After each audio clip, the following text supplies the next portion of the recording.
Question देखते हैं 29 number. Same उसी तरह का क्वेश्चन है, दिया है dy by D x plus में y cot x बराबर में x। तो यहाँ p का वैल्यू आपका cot x है और q का वैल्यू यहाँ पे x है। सबसे पहले इंटीग्रल फैक्टर देखते हैं, e to the power integration of p with respect to x, e to the power cot x। तो इसका क्या होता है जी, cot x का इंटीग्रेशन log sin x हो जाएगा, यहाँ पे आ जाएगा sin x।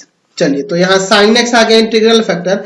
अब लिखेंगे दिए गए अवकल समीकरण का हल, अवकल समीकरण का हल, ठीक है।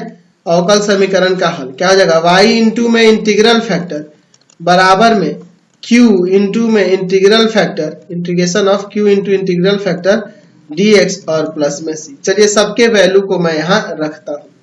y इंटीग्रल फैक्टर आपका है sin x बराबर में q का वैल्यू, तो q का वैल्यू है x और इंटीग्रल फैक्टर है sin x dx plus c। यहाँ पे इसका u इंटू v पे इंटीग्रेशन बाई पार्ट्स वाला फॉर्मूला लगा देते हैं फिर से। तो चलिए इंटीग्रेशन बाई पार्ट्स वाला फॉर्मूला लगाते हैं, क्या होता है y sin x बराबर में, यहाँ u है ये भी है, x इंटू में integration of sin x dx minus फिर इंटीग्रेशन देके x का डिफरेंट डेरिवेटिव कर देंगे, फिर integration of sin x dx bracket बन करके dx प्लस c। समझ गए ना। चलिए तो यहाँ आ जाएगा y sin x बराबर में x, sin का इंटीग्रेशन क्या होता है, माइनस का cos हो जाएगा और माइनस यहाँ इसका 1 हो गया, sin का माइनस cos, तो यहाँ प्लस कर देते हैं cos x dx plus c।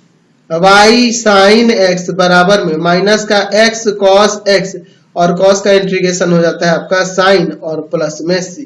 समझ गए ना। चलिए तो चाहो तो इन दोनों को भी एक तरफ कर सकते हैं, यहाँ कर देते हैं y sin x माइनस का sin x और यह किधर प्लस का x cos x बराबर में c। इन दोनों में से कॉमन करते हैं sin x, तो y माइनस का 1 इंटू में sin x और प्लस में x cos x बराबर में c। यह आपका आंसर हो जाएगा। समझ गए। चलिए अगला